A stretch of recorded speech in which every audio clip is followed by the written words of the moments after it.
నమస్తే, welcome to స్వతంత్ర. నేను మురళి. ముందుగా హెడ్లైన్స్ చూద్దాం.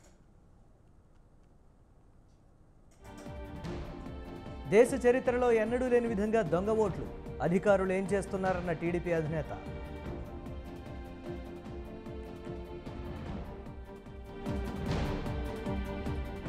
సంక్రాంతి తర్వాతే వైసీపీ 4వ లిస్ట్, అభ్యర్థులు ఆశావహుల్లో పెరుగుతున్న టెన్షన్.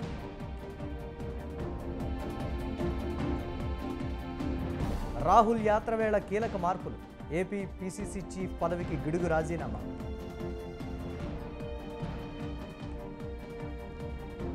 రండి, తెలంగాణలో పెట్టుబడులు పెట్టండి, దావోస్ సదస్సులో సీఎం రేవంత్ రెడ్డి బృందం.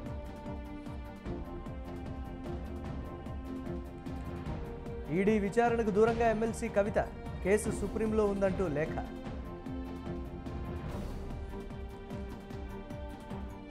అంబరాన్నంటిన సంక్రాంతి వేడుకలు, భక్తులకు దర్శనమిచ్చిన మకర జ్యోతి.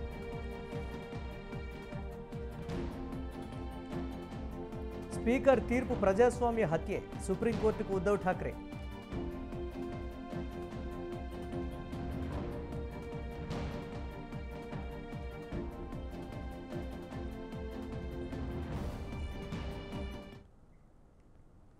దేశ చరిత్రలో ఎన్నడూ లేని విధంగా దొంగ ఓట్లను సృష్టిస్తున్నారని టీడీపీ అధినేత చంద్రబాబు అన్నారు. టీడీపీ సానుభూతిపరుల ఓట్లను కూడా తొలగిస్తున్నారని, తిరుపతికి చెందిన వ్యక్తిని చంద్రగిరిలో 2 ఓట్లుగా చేర్చారని తెలిపారు. పుంగనూరు, నగరి, తిరుపతి, చంద్రగిరి సహా పలు నియోజకవర్గాల్లో ఇలాంటి పరిస్థితి ఉందని, తన రాజకీయ జీవితంలో ఎన్నడూ చూడలేదని ఆగ్రహం వ్యక్తం చేశారు. పార్లమెంట్ ఎన్నికల కమిషన్ యొక్క ఆధార్ కార్డు కూడా మొత్తం వాడి ఇష్ట ప్రకారం ప్రింట్ చేసి బోగస్ కార్డ్స్ అన్ని డిస్ట్రిబ్యూట్ చేసే పరిస్థితికి వచ్చారు. అందుకే నేను ఒకటే చెప్తున్నా, ఏదైతే నాని చేసే పోరాటం ధర్మ పోరాటం, ప్రజాస్వామ్యాన్ని కాపాడడానికి చేసే పోరాటం ఇది ప్రజలు కూడా గుర్తుపెట్టుకోవాల్సిన అవసరం ఉంది. వీళ్ళ డబ్బులు ఎక్కడి నుంచి వస్తాయో నాకైతే అర్థం కావడం లేదు. మొన్నటి వరకు ఈ జిల్లాలో వీళ్ళు ఎక్కడ, నేను 45 ఏళ్ళు ఈ జిల్లాలో ఉన్నాను, రాజకీయాలు చేశాను. 45 ఏళ్ళు ఎప్పుడూ చూడని విధంగా మనీ పవర్, భూ కబ్జాలు, దోచుకోవడాలు, ఆ డబ్బులు తీసుకొచ్చి యథేచ్ఛగా ప్రజల్ని మభ్య పెట్టే విధంగా డిస్ట్రిబ్యూషన్ చేయడం. అంటే ఇది అవినీతికి గాని, అక్రమాలకు గాని, లేకపోతే దౌర్జన్యాలకు గాని పరాకాష్ట. ఇవన్నీ జరగవు. ప్రజలు నిర్ణయించుకున్నారు. మిమ్మల్ని ఇంటికి పంపించడం 100% జరుగుతుంది. కానీ ఒకటే హెచ్చరిస్తున్నా, మేము ఎట్టి పరిస్థితుల్లో ఏది వదిలిపెట్టాం. అధికారులు కూడా హెచ్చరిస్తున్నాం, చట్ట ప్రకారం మీరు చేయండి. మీరు చట్టాన్ని ఉల్లంఘించి మీ ఇష్ట ప్రకారం చేస్తే చట్ట ప్రకారంగా మిమ్మల్ని బోనెక్కిస్తాం, వదిలిపెట్టాం. లాస్ట్ టైం కూడా మీరు చూశారు పార్లమెంట్ ఎన్నికలు. ఎన్నికల కమిషన్ యొక్క ఆధార్ కార్డు కూడా మొత్తం వాడి ఇష్ట ప్రకారం ప్రింట్ చేసి బోగస్ కార్డ్స్ అన్ని డిస్ట్రిబ్యూట్ చేసే పరిస్థితికి వచ్చారు. అందుకే నేను ఒకటే చెప్తున్నా, ఏదైతే నాని చేసే పోరాటం, ఈరోజు రాష్ట్రంలో ఓటర్ లిస్ట్ లో అవకతవకలైతే అడ్డు అదుపు లేకుండా పోయే పరిస్థితికి వచ్చింది. వైసీపీ ఓడిపోతామనే భయంతో ఈరోజు ఓటర్స్ లిస్ట్ తారుమారు చేయడానికి, దొంగ ఓట్లని ఎన్యూమరేట్ చేయడానికి ప్రయత్నం చేస్తున్నారు. దేశ చరిత్రలో ఎప్పుడూ లేని విధంగా ఈరోజు ఈ ఓటర్స్ మ్యానిపులేషన్ స్టార్ట్ అయింది. చరిత్రలో ఎప్పుడు కూడా, మొన్న కూడా ఎలక్షన్ కమిషన్ చెప్పాను, ఓటర్ లిస్ట్ అనేది ఎన్నికల అధికారులు తయారు చేస్తారు. రాజకీయ పార్టీలు ప్రచారం చేసి ఓట్లు వేయించిన ప్రయత్నం చేస్తారు. కానీ ఈరోజు దుర్మార్గం ఏంటంటే, ఎక్కడ చూసినా దొంగ ఓట్లు చేర్పించడం, తెలుగుదేశం పార్టీ సానుభూతి పరుల ఓట్లు తీసేయడం.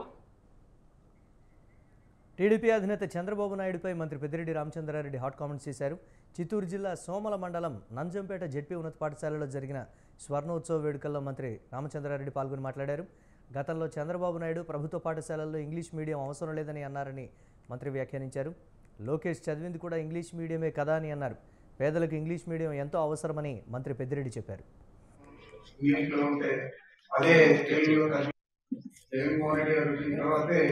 విద్యార్థుల భవిష్యత్తును దృష్టిలో పెట్టుకొని అనేక రకాల సంస్కరణలు కూడా తీసుకురావడం జరిగింది. ఈరోజు పాఠ్య పుస్తకం తీస్తే 3rd క్లాస్ నుంచి కూడా ఒకవైపు ఇంగ్లీష్ మీడియంలో ఉంటే అదే తెలుగులో తర్జుమా చేసి ఇంకో పేజీలో ఉంటుంది. చంద్రబాబు నాయుడు మరి ముఖ్యంగా ఆ ఇంగ్లీష్ మీడియం ఏమవుతారు, బిడ్డలంతా చెడిపోతున్నారు, తెలుగును అంతా కూడా చులకనగా చూస్తా ఉన్నారు తెలుగు భాషను. అదంతా తప్పు. నీ కొడుకు ఏం చదివాడు? ఇంగ్లీష్ మీడియం కాదా? నీ కొడుకు అసలు కవిడే సరి కదా? నీ కొడుకు మాత్రం ఇంగ్లీష్ మీడియం చదవచ్చు.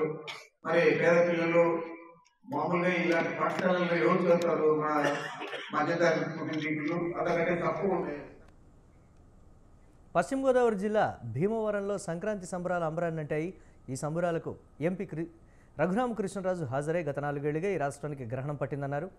ఇక 90 రోజుల్లో గ్రహణం పోయి మంచి రోజులు వస్తాయని అన్నారు రఘురామకృష్ణరాజు.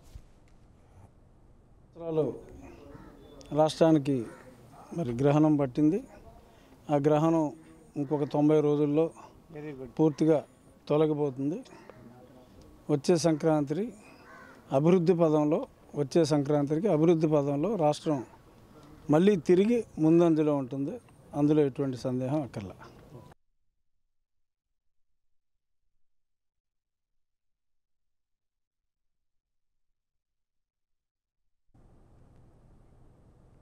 వైసీపీ నేత వైవి సుబ్బారెడ్డి కీలక వ్యాఖ్యలు చేశారు. ఒంగోలు ఎంపీగా పోటీ చేయనని సీఎం జగన్కు ముందే చెప్పానన్నారు. పోటీ చేసేవాడిని అయితే 2019లోనే పోటీ చేసి ఉండేవాడిని అన్నారు. ప్రత్యక్ష రాజకీయాలకు గ్యాప్ రావడంతో పార్టీ పనులు చూస్తున్నానని చెప్పారు. పక్కన ఉన్నా కాబట్టి పార్లమెంటుకు ప్రత్యక్ష ఎన్నికల్లో పోటీ చేయనని సీఎం జగన్కు చెప్పానన్నారు. పోటీ విషయంలో అంతిమంగా సీఎం జగన్ నిర్ణయాన్ని శిరసావహిస్తానన్నారు వైవి సుబ్బారెడ్డి. వైసీపీని వీడుతున్న నేతలపై స్పందించిన ఆయన వ్యక్తిగత కారణాల వల్లే సీనియర్ నేతలు పార్టీని వీడుతున్నారన్నారు వైవి సుబ్బారెడ్డి. నేనని పలు దఫాలుగా సీఎం గారికి చెప్పడం జరిగింది. ఎందుకంటే చేసేవాడిని అయితే 2019 నుంచి కూడా చేస్తుంటే కంటిన్యూ అయ్యేవాడిని. మధ్యలో గ్యాప్ వచ్చింది, పార్టీ వర్క్ చూస్తూ పక్కన ఉండిపోయా. కాబట్టి నేను ప్రత్యక్ష పార్లమెంట్ ఎన్నికల్లో నేను నిలబడినని లోగడే ముఖ్యమంత్రి గారు చెప్పడం జరిగింది. తర్వాత ముఖ్యమంత్రి గారు ఏ నిర్ణయం తీసుకున్నా కూడా శిరసావహిస్తాను. సీనియర్ నాయకులైనటువంటి రామచంద్రయ్య కానివ్వండి, ఇంకో సీనియర్ నాయకుడైనటువంటి మీరు చెప్పిన బాలశౌరి గారు కానివ్వండి, వాళ్ళ వ్యక్తిగత కారణాలు ఏమన్నా ఉన్నాయి. సీట్ల విషయంలో గౌరవ ముఖ్యమంత్రి గారు మొదటి నుంచి ఒకటే చెప్తున్నారు. 175 నియోజకవర్గాల్లో వైఎస్ఆర్ కాంగ్రెస్ పార్టీ అభ్యర్థులు అధిక స్థానాల్లో గెలిచే విధంగా రాబోయే రోజుల్లో మార్పులు చేర్పులు జరుగుతుంటాయి. ఇప్పుడున్న అభ్యర్థి కన్నా మార్పు చేస్తే ఇంకో సామాజిక వర్గానికి ఇస్తే లేదా ఇంకొక ఎమ్మెల్యేల కొనుగోళ్ల వ్యవహారం తెలంగాణ రాజకీయాల్లో మరోసారి హాట్ టాపిక్గా మారింది. ఈ మొత్తం అంశంలో కరీంనగర్ ఎంపీ బండి సంజయ్ చేసిన వ్యాఖ్యలపై మాటల తూటాలు పేలుతున్నాయి. బండి వ్యాఖ్యలకు మంత్రి పొన్నం కౌంటర్ ఇవ్వగా వెరైటీగా స్పందించారు హస్తం పార్టీ నేత అద్దంకి దయాకర్. అదే సమయంలో బీజేపీ కాంగ్రెస్ ఒకటేనని కలిసి పోటీ చేయబోతున్నాయంటూ ట్వీట్ చేశారు మాజీ మంత్రి కేటీఆర్.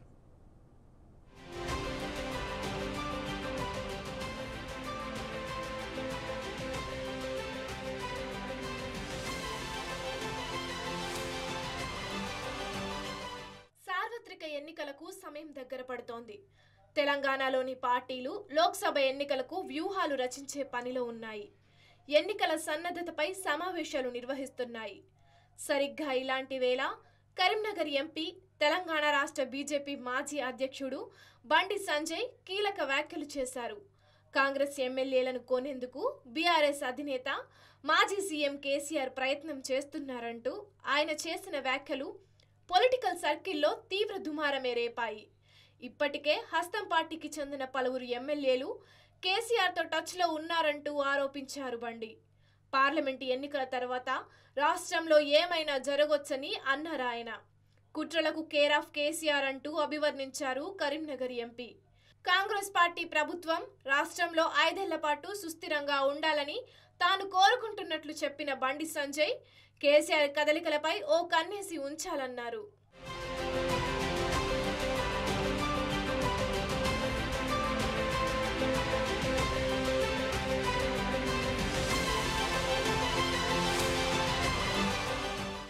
బీజేపీ ఎంపీ బండి సంజయ్ వ్యాఖ్యలకు కౌంటర్ ఇచ్చారు మంత్రి పొన్నం ప్రభాకర్. కాంగ్రెస్ నేత అద్దంకి దయాకర్ బండి వ్యాఖ్యలతో బీఆర్ఎస్, బీజేపీ ఒక్కటేనన్న విషయం మరోసారి బయటపడిందని చెప్పుకొచ్చారు. పార్లమెంటు ఎన్నికల తర్వాత బీఆర్ఎస్ పార్టీయే 2గా చీలిపోతుందని జోస్యం చెప్పారు పొన్నం. ఇక కాంగ్రెస్ పార్టీ మంచి గురించి బాగా ఆలోచించిన బండి సంజయ్కి తనదైన శైలిలో కృతజ్ఞతలు తెలిపారు హస్తం పార్టీ నేత అద్దంకి దయాకర్. కరీంనగర్ ఎంపీ చెప్పినట్లుగా ఏదైనా జరిగితే అదంతా ప్రజలు చూసుకుంటారని అన్నారాయన. తెలంగాణలో ఉంది ప్రజాప్రభుత్వం అని, అక్కడి వరకు పరిస్థితి వస్తే చూసుకుంటామని చెప్పుకొచ్చారు అద్దంకి దయాకర్.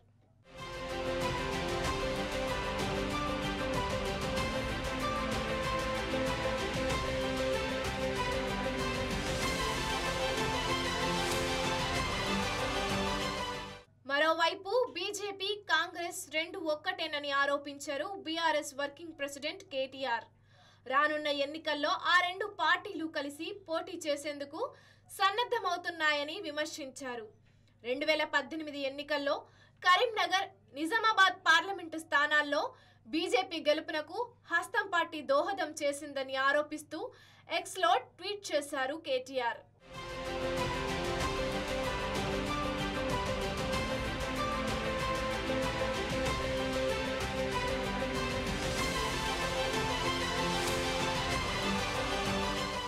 మొత్తంగా బండి సంజయ్ చేసిన వ్యాఖ్యలతో రేపు పార్లమెంటు ఎన్నికల తర్వాత తెలంగాణలో ఏం జరగబోతోందన్నది ఆసక్తి అంతకు మించిన ఉత్కంఠ రేపుతోంది.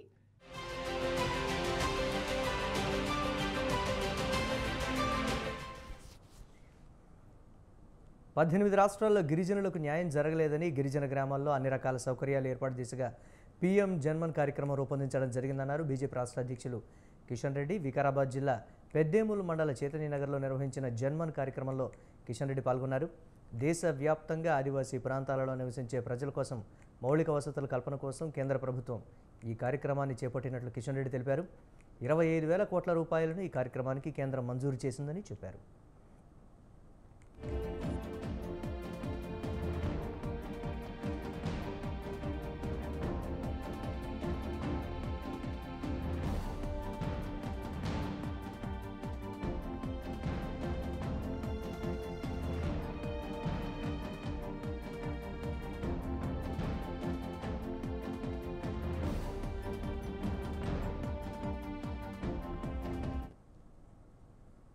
రాష్ట్రాలలో ఈ రకమైనటువంటి నిర్లక్ష్యానికి గురి కాబడినటువంటి గ్రామాలు ఉన్నాయి. ఆ గ్రామాలన్నిటిని కూడా 22,000 గ్రామాలను గుర్తించాం. 22,000 గ్రామాలలో ఈ యొక్క వర్నబుల్ ట్రైబల్ గ్రూప్స్ అనేటువంటి వీరిని గుర్తించి వీళ్ళకు న్యాయం జరగాలని కోరుకుంటున్నాం. ఈ జనాభా కనీస సౌకర్యాలు లేనటువంటి జనాభా ఈ దేశంలో 39 లక్షలు ఉన్నది. 39 లక్షల మంది. వాళ్ళందరికీ న్యాయం చేయడం కోసము ఈరోజు కార్యాచరణ ప్రణాళిక రూపొందించాం. అందులో ఒక ట్రైబల్ మినిస్ట్రీ కాదు, కేంద్ర ప్రభుత్వంలో ఉన్నటువంటి 11 మినిస్ట్రీలు, అది గిరిజన సంక్షేమం కావచ్చు, రూరల్ డెవలప్మెంట్ అంటే గ్రామీణ అభివృద్ధి శాఖ కావచ్చు, వాటర్ మినిస్ట్రీ అంటే జలశక్తి మినిస్ట్రీ కావచ్చు, హెల్త్ అండ్ ఫ్యామిలీ వెల్ఫేర్ ఆరోగ్యం అండ్ కుటుంబ సంక్షేమ శాఖ కావచ్చు, విద్యాశాఖ, skill development and women and child welfare, electricity, అదే విధంగా కమ్యూనికేషన్, ఈ రకంగా 11 మంత్రిత్వ శాఖలను పూర్తిగా వాళ్ళని మంత్రులను పిలిచి అధికారులను పిలిచి ప్రధానమంత్రి గారు ఏ శాఖకు సంబంధించి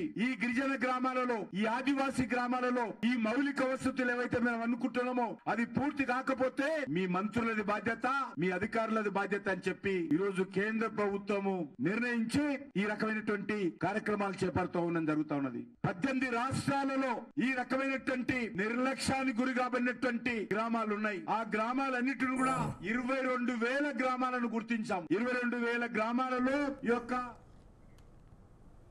బీఆర్ఎస్ ఎమ్మెల్యే కేటీఆర్కు మంత్రి జూపల్లి కృష్ణారావు కౌంటర్ ఇచ్చారు. మల్లేష్ హత్యను రాజకీయంగా వాడుకోవడం కేటీఆర్ స్థాయికి తగదని హితవు పలికారు. ఎన్నికలకు ముందు మల్లేష్ బీఆర్ఎస్లో చేరారని అన్నారు. భూమి విషయంలో మల్లేష్ కుటుంబంలో వివాదాలు తలెత్తాయని చెప్పారు. మల్లేష్ మర్డర్ కేసులో ఇప్పటికీ 3 రిమాండ్ చేశారని చెప్పారు. తామెప్పుడు చట్ట వ్యతిరేక పనులు చేయలేదని స్పష్టం చేశారు. కేటీఆర్ తన ప్రతిష్టను దిగజార్చుకునేలా మాట్లాడారని విమర్శించారు. అక్కడ ఒక కార్యకర్తను వాస్తవంగా నడి రోడ్డు పైన అందరి సమక్షంలో పట్టుకొని ఎదురుగా ముందు చనిపోయాడు రోడ్డు పైన. అది పరామర్శించకపోయాం. అంటే నేను అక్కడ పరామర్శించడానికి పోయినా అని చెప్పని మీరు వాస్తవాలు ఇక్కడ కాకుండా ఏదో దానికి ఏదో అంటే స్కోర్ సెట్ చేసుకోవడం కోసం అన్నట్టుగా చేయడం ఎంతవరకు పద్ధతి? ఇది మీకు మీ అంటే ఆత్మ అనేది లేదా? మనసాక్షి అడగాలి కదా, మీకు తృప్తిని ఇస్తుందా ఇటువంటివి? అంటే ఏం సందేశం పంపిస్తూ ఉన్నారు? అంటే ఇటువంటి చేయడం వలన రాజకీయ రంగాన్ని ఇంకా కలుషితం చేస్తూ ఉన్నారు. మంచిని మంచి అనాలి, చెడుని చెడు అనాలి.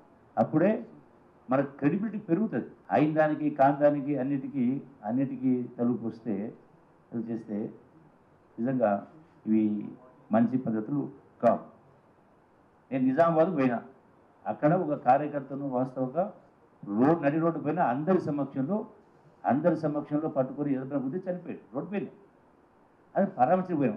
అంటే నేను అక్కడ పరామర్శించడానికి పోయినా అని చెప్పని మీరు వాస్తవాలు ఇక్కడ కాకుండా ఏదో దానికి ఏదో అంటే స్కోర్ సెట్ చేసుకోవడం కోసం అన్నట్టుగా చేయడం ఎంతవరకు పద్ధతి? ఇది మీకు మీ అంటే ఆత్మ అనేది లేదా? మనసాక్షి అడగాలి కదా. ఢిల్లీ మద్యం కేసులో ఈడీ విచారణకు దూరంగా ఉండాలని ఎమ్మెల్సీ కవిత నిర్ణయం తీసుకున్నారు. ఈ మేరకు ఈడీకి లేఖ రాశారు కవిత. సుప్రీంకోర్టులో కేసు విచారణలో ఉందని లేఖలో పేర్కొన్నారు కవిత. ఢిల్లీ మద్యం కేసులో బీఆర్ఎస్ ఎమ్మెల్సీ కవితకు సమన్లు జారీ చేసింది ఎన్ఫోర్స్మెంట్ డైరెక్టరేట్. మంగళవారం విచారణకు హాజరు కావాలంటూ నోటీసుల్లో పేర్కొంది ఈడీ. ఢిల్లీ లిక్కర్ కేసుకు సంబంధించి గతంలోనూ కవితకు నోటీసులు ఇచ్చింది. ఇందులో భాగంగా గతేడాది మార్చి నెలలో 3 రోజుల పాటు విచారించింది ఈడీ.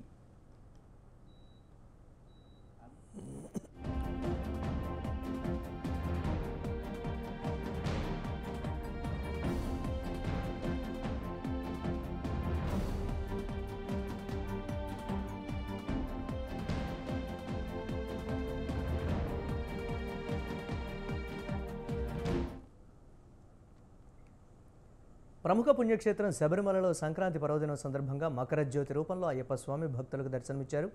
జ్యోతిని దర్శించుకునేందుకు లక్షలాది మంది అయ్యప్ప భక్తులు తరలివచ్చారు. తిరువాభరణ ఘట్టం పూర్తయ్యాక పొన్నాంబలమేడు పర్వత శిఖరాల్లో మకర జ్యోతి దర్శనమైంది. స్వామియే శరణమయ్యప్ప నామస్మరణతో శబరిగిరులు మారుమ్రోగించారు. జ్యోతి దర్శనం నేపథ్యంలో ఎలాంటి అంచనీయ సంఘటనలు జరగకుండా పోలీసులు భారీ బందోబస్తు ఏర్పాటు చేశారు.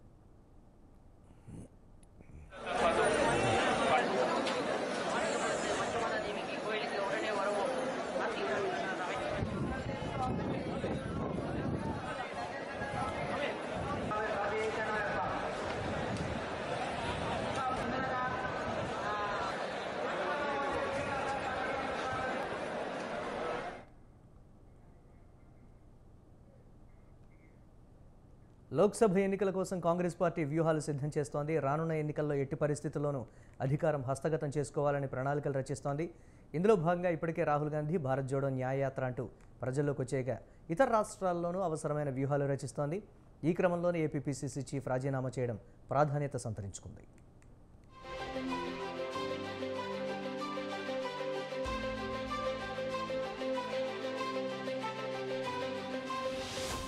ప్రధాని నరేంద్ర మోడీ హవాకు బ్రేక్ వేయడం ఎలా?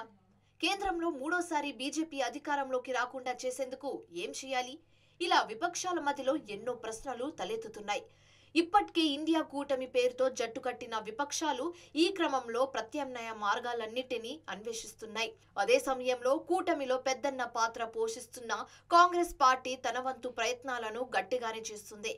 ఇప్పటికే ఓసారి భారత్ జోడో యాత్ర నిర్వహించిన కాంగ్రెస్ అగ్రనేత రాహుల్ గాంధీ ఈసారి భారత్ జోడో న్యాయ యాత్ర అంటూ మళ్లీ ప్రజల్లోకి వచ్చేశారు.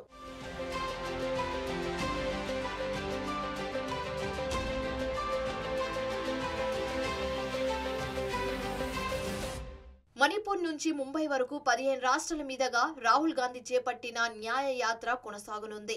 ఎన్నికల వేళ ప్రజల సమస్యలు వింటూ బహిరంగ సభలు నిర్వహిస్తూ ముందుకెళ్లనున్నారు రాహుల్ గాంధీ. దీని ద్వారా ఆయా రాష్ట్రాల్లో కాంగ్రెస్ పార్టీకి గణనీయమైన సంఖ్యలో ఓట్లు, సీట్లు పెరుగుతాయని అంచనా వేస్తుంది హస్తం హైకమాండ్.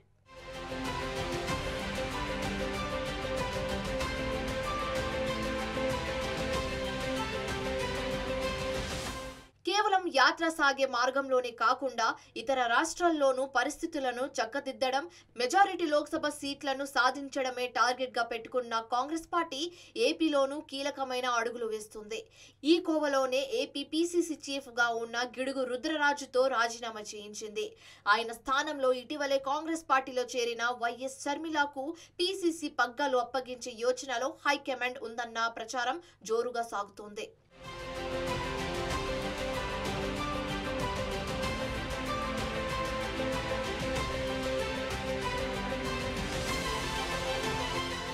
నిజానికి షర్మిల రాకను గతంలోనే స్వాగతించారు AP PCC chief Gidugu Rudraraju. Party ఎలాంటి బాధ్యతలు అప్పగించినా అది స్వీకరించేందుకు సిద్ధమంటూ స్పష్టమైన సంకేతాలు ఇచ్చారు. తాజాగా భారత్ జోడో న్యాయ యాత్ర ప్రారంభం వేళ ఖర్గేతో సమావేశమయ్యారు రుద్రరాజు. ఆ సమయంలోనే ఆయనను రాజీనామా చేయాల్సిందిగా హైకమాండ్ పెద్దలు ఆదేశించినట్లు సమాచారం. దీంతో ఆయన తప్పుకొని షర్మిలకు లైన్ క్లియర్ చేశారన్న వాదన బలంగా వినిపిస్తోంది.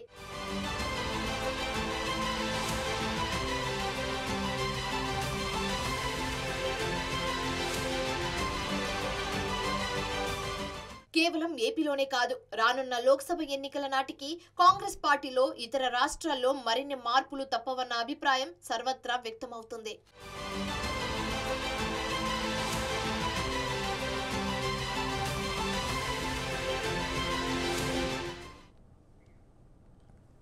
ప్రధానమంత్రి నరేంద్ర మోదీ మధ్యప్రదేశ్లోని శివపురిలో ప్రధానమంత్రి జనజాతి ఆదివాసీ న్యాయ్ మహాఅభియాన్ పీఎం జన్మన్ యోజన కింద లబ్ధిదారులతో స్వయంగా మాట్లాడారు. అలాగే ప్రధానమంత్రి ఆవాస్ యోజన గ్రామీణ పథకం లబ్ధిదారైన లలితతోనూ వర్చువల్గా మాట్లాడారు.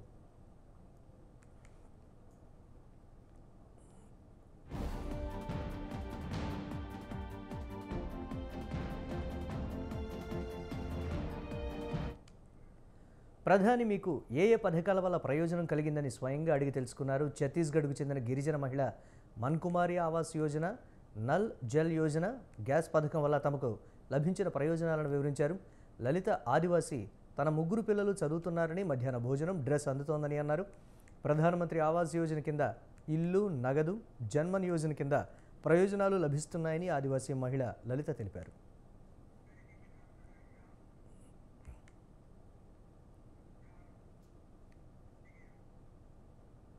యూపీ మాజీ సీఎం మాయావతి పుత్రులపై సంచలన ప్రకటన చేశారు. త్వరలో జరగనున్న పార్లమెంట్ ఎన్నికల్లో బీఎస్పీ ఒంటరిగానే బరిలో దిగుతుందని తేల్చెప్పారు. ఎంపీ ఎన్నికల్లోనూ ఏ పార్టీతోనూ పొత్తు పెట్టుకోవడం లేదని, ముఖ్యంగా ఎన్డీఏ కూటమిని ఢీకొట్టేందుకు ఏర్పాటైన ఇండియా కూటమితో కలిసే ప్రసక్తే లేదని మాయావతి స్పష్టం చేశారు. इसलिए अपने इस अनुभव को भी खास ध्यान में रखकर हमारी पार्टी लोकसभा के ये आम चुनाव अकेले ही लड़ेगी तथा देश की जातिवादी, पूंजीवादी, संकीर्ण व सांप्रदायिक सोच रखने वाली सभी विरोधी पार्टियों से अपनी दूरी बना के रखेगी। अर्थात हमारी पार्टी यहाँ किसी भी गठबंधन व पार्टी के साथ मिलकर ये चुनाव नहीं लड़ेगी। इसलिए अपने इस अनुभव को भी खास ध्यान में रखकर हमारी पार्टी लोक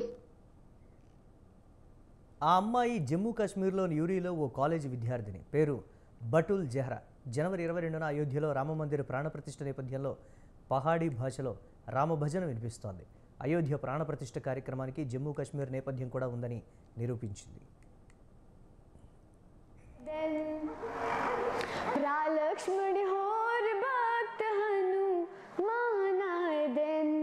बजाओ टोल स्वागत बीच मड़े कार रामाए दिन वसलाम मड़ी चौखट टाटुर का आज 4 धाम आए दिन मड़े राम आए दिन अम्मा सीता नाल आए दिन लक्ष्मण होर भक्त हनुमान आए दिन बजाओ टोल स्वागत बीच मड़े कार राम आए दिन वसलाम मड़ी चौखट टाटुर का आज 4 धाम आए दिन मड़े राम आए दिन अम्मा सीता नाल आए दिन लक्ष्मण होर भक्त बी नोटियाल का तो मुझे बहुत अच्छा लगा। तो उस वजह से मैंने कहा कि जब ये हिंदी में गा सकते तो मैं इसे अपनी पहाड़ी लैंग्वेज में क्यों नहीं गा सकती। तो मैं बैठी कॉपी पेन लेके मैंने ये भजन अपनी पहाड़ी लैंग्वेज में गाया, मेरी मदर टंग में गाया। तो फिर मैंने इसे क्या किया, मैंने इसे रिकॉर्ड किया।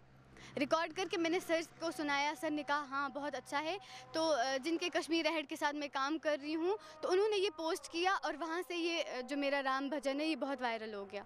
अभी मैं बहुत अच्छा फील कर रही हूँ। Thanks to India even thanks to LG, क्योंकि ये LG साहब की वजह से हो रहा है कि लोगों के माइंड से नेगेटिव चीज़ें निकल रही हैं।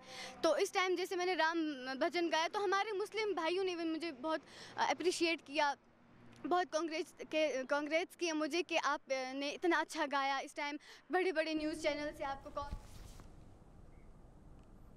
Legendary cricketer Sachin Tendulkar deep fake video బారిన పడ్డారు. ఇది వరకు ఆయన కూతురు సారా టెండూల్కర్ ఫోటోలు మార్ఫింగ్కు గురయ్యాయి. ఇప్పుడు ఏకంగా సచిన్ పైనే ఫేక్ వీడియో వదిలారు. ఓ ఆన్లైన్ గేమింగ్ కంపెనీని ప్రమోట్ చేస్తున్నట్లుగా ఉన్న ఇంటర్వ్యూకు సంబంధించిన వీడియో ఇది. స్కైవర్డ్ ఏవియేటర్ క్వెస్ట్ అనే ఆన్లైన్ గేమ్ ఆడటం ద్వారా తన కూతురు సారా టెండూల్కర్ రోజు వేల రూపాయలను సంపాదిస్తోందంటూ సచిన్ టెండూల్కర్ స్వయంగా చెప్పినట్లు ఉంది ఆ వీడియో. ఏవియేటర్ క్వెస్ట్ ద్వారా డబ్బులను ఇంత సులభంగా సంపాదించవచ్చా అని తనకు ఆశ్చర్యం కలుగుతూ ఉంటుందని, ప్రతి ఒక్కరూ ఈ అప్లికేషన్ డౌన్లోడ్ చేసుకోవచ్చని సూచించారు ఆ వీడియోలో. సోషల్ మీడియా ప్లాట్ఫామ్స్పై వైరల్గా మారింది. क्योंकि ये LG साहब की वजह से हो रहा है।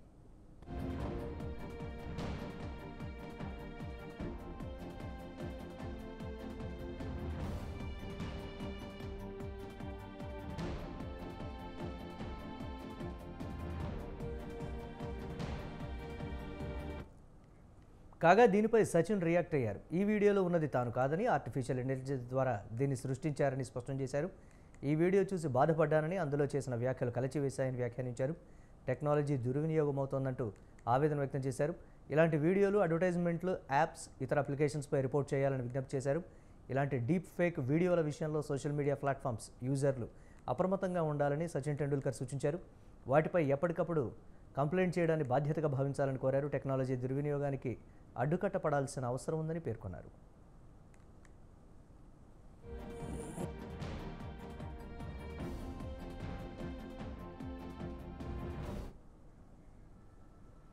డీప్ ఫేక్ వీడియో వ్యవహారాన్ని కేంద్ర ప్రభుత్వం దృష్టికి తీసుకువెళ్లారు Sachin Tendulkar. Deep fakes, fake వీడియోలు, ఫేక్ న్యూస్ మరింతగా విస్తరించకుండా కఠిన చర్యలు తీసుకోవాలని అన్నారు.